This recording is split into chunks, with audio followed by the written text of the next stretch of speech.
Drop it.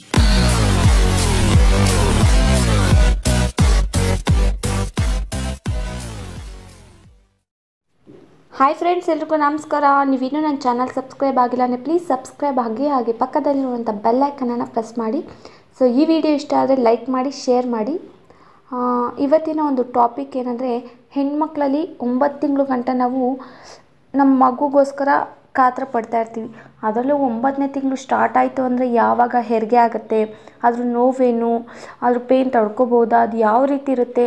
ಅದರಲ್ಲೂ ನೀವು ಮೊದಲನೇ ಪ್ರೆಗ್ನೆನ್ಸಿ ಅಂದರೆ ಮಾತ್ರ ಎಲ್ಲ ತುಂಬ ಭಯ ಇರುತ್ತೆ. ನಮ್ಮ ಜೊತೆ ಯಾರೂ ಇಲ್ಲದಾಗ ಇನ್ನೂ ಭಯ ಬರುತ್ತೆ. ಸೊ ಮೊದಲನೇದಾಗಿ ನೀವು ಯಾರ ಜೊತೆನೂ ಇಲ್ಲ ಅಂದರೆ ನಿಮ್ಮ ಹಸ್ಬೆಂಡ್ ಯಾರು ನಿಮ್ಮ ಜೊತೆ ಇರ್ತಾರೆ, ಅವ್ರ ಜೊತೆ ನೀವು ಹ್ಯಾಪಿಯಾಗಿರಿ. ಮತ್ತು ಈ ಮೂಮೆಂಟಲ್ಲಿ ನಿಮಗೆ ಯಾವ ರೀತಿ ಪೇಯ್ನ್ ಸ್ಟಾರ್ಟ್ ಆಗುತ್ತೆ ಅಂದರೆ, ಹೆರಿಗೆ ನೋವು ಅನ್ನೋದು 12ರಿಂದ 19 ಗಂಟೆಗಳ ಕಾಲ ಹೆರಿಗೆ ನೋವು ಇರುತ್ತೆ. ಓಕೆನಾ.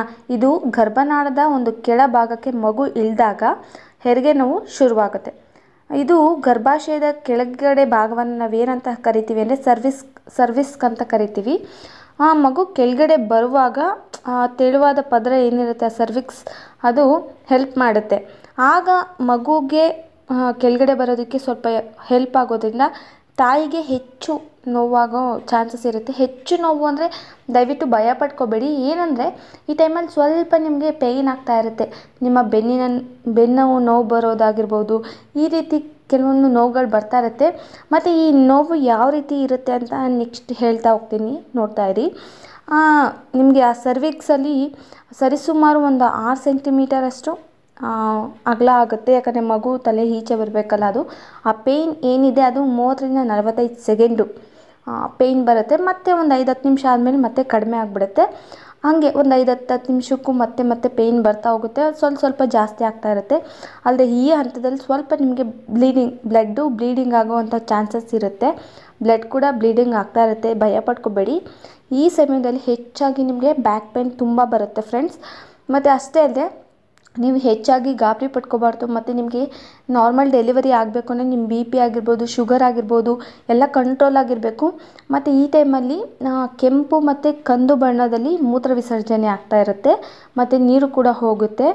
ಅವೆಲ್ಲ ಆದ ತಕ್ಷಣವೇ ಅಥವಾ ಆಗೋಕ್ಕಿಂತ ನಿಮ್ಗೆ ಹೆರಿಗೆನೂ ಸಣ್ಣದಾಗಿ ಇರುವೆ ಕಚ್ಚಿದ ರೀತಿ ಆಗ್ತಾ ಇರುತ್ತೆ.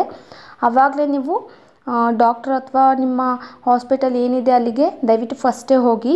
ಮತ್ತು 2ನೇ ಹಂತದ್ದು ಏನಿದೆ ಅದನ್ನೆಲ್ಲ ತಿಳ್ಕೊಬೇಕು ಅಂದರೆ ನೀವು ಹಾಸ್ಪಿಟ್ಲಿಗೆ ಹೋದ ತಕ್ಷಣ ನಿಮ್ಮ ಡಾಕ್ಟರ್ ನಿಮಗೆ ಹೆಲ್ಪ್ ಮಾಡ್ತಾರೆ.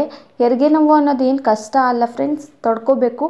ನಾರ್ಮಲ್ ಡೆಲಿವರಿ ಆದರೆ ತುಂಬ ಒಳ್ಳೆಯದು. ಅಲ್ಲಿವರೆಗೂ ನೀವು ಸ್ವಲ್ಪ ಪೇಷನ್ಸಿಂದ ಇದ್ದರೆ ತುಂಬ ಒಳ್ಳೆಯದಾಗುತ್ತೆ. ನಿಮ್ಮ BP, ನಿಮ್ಮ ಶುಗರ್ ಎಲ್ಲ ಒಂದು ಲೆವೆಲ್ ಇರಬೇಕು. ನೀವು ತುಂಬ ಭಯ ಪಡೋದಾಗಿರ್ಬೋದು, ಏನೋ ಒಂಥರ ಮುಜುಗರ ಪಟ್ಕೊಳ್ಳೋದು, ಇವೆಲ್ಲ ಮಾಡಬಾರ್ದು. ಈ ಟೈಮಲ್ಲಿ ಹೆರಿಗೆ ನೋವು ಅನ್ನೋದು ಸಹಜ. ಒಂದು ಸ್ವಲ್ಪ ಹೊತ್ತಿಗೆ ನಿಮಗೇನೂ ಅನಿಸಲ್ಲ. ನಾರ್ಮಲ್ ಡೆಲಿವರಿಗೆ ಆದಷ್ಟು ಟ್ರೈ ಮಾಡಿ. ನಿಮ್ಗೆ ಆಗಲ್ಲ ನಾರ್ಮಲ್ ಡೆಲಿವರಿ ಅಂದಾಗ ಡಾಕ್ಟರೇ ನಿಮಗೆ ಸೆಕ್ಷನ್ ಮಾಡ್ತಾರೆ. ಅಲ್ಲಿವರೆಗೂ ನೀವು ಕೂಡ ಪೇಷನ್ಸಿಂದ ಇರಬೇಕು. ಈ ಹೆರಿಗೆ ನೋವು ಬಂದ ತಕ್ಷಣ ನಿಮಗೆ, ನೀವು ಮೂವಿಗಳಲ್ಲಿ ನೋಡಿರ್ತೀರ, ತುಂಬ ಪೇಯ್ನ್ ಆಗಿಬಿಡುತ್ತೆ, ನಮ್ಗೆ ನಡೆಯೋಕ್ಕಾಗಲ್ಲ, ಹಾಗೆ ಹೀಗೆ ಹೆಚ್ಚು ಕಮ್ಮಿ ಆಗಿಬಿಡುತ್ತೆ ಮಗುಗೆ, ನನಗೆ, ಈ ರೀತಿ ಎಲ್ಲ ನಿಮ್ಮ ತಲೆಯಲ್ಲಿದ್ದರೆ ದಯವಿಟ್ಟು ಅದನ್ನೆಲ್ಲ ತೆಗ್ದಾಕ್ಬಿಡಿ. ಹೆರಿಗೆ ನೋವು ಅನ್ನೋದು ಸಣ್ಣದಾಗಿ ಇರುವೆ ಕಚ್ಚಿದ ರೀತಿ ನಿಮ್ಗೆ ಗೊತ್ತಾಗುತ್ತೆ ಅಲ್ವಾ ಹೆರಿಗೆ ನೋವು ಯಾವಾಗ ಸ್ಟಾರ್ಟ್ ಆಗುತ್ತೆ ಅಂತ. 8 ತಿಂಗಳು ಅಥವಾ ಯಾವಾಗ ಅಂತ ನಾನು ನೆಕ್ಸ್ಟ್ ವೀಡಿಯೋದಲ್ಲಿ ಅದನ್ನ ಕಂಪ್ಲೀಟಾಗಿ ತಿಳಿಸ್ತೀನಿ. ಬಟ್ 9 ತಿಂಗಳು ನೀವು ಇದ್ದೀರಾ ಅಂದರೆ ಆಲ್ರೆಡಿ ನಿಮ್ಗೆ ಗೊತ್ತಾಗಬೇಕು. ನಿಮ್ಮ ಪಕ್ಕದಲ್ಲಿ ಯಾರನ್ನಾರು ಇರಿಸ್ಕೊಂಡಿರಿ. ಹೆರಿಗೆ ನೋವು ಸಣ್ಣದಾಗಿ ಗೊತ್ತಾಗ್ತಾ ಇರುತ್ತೆ. ಮತ್ತು ಸ್ವಲ್ಪ ನೀರು ಹೋದ ತಕ್ಷಣ ನಿಮಗೆ ಹೆರಿಗೆ ನೋವು ಸ್ಟಾರ್ಟ್ ಆಗಿದೆ ಅಂತ ಅರ್ಥ.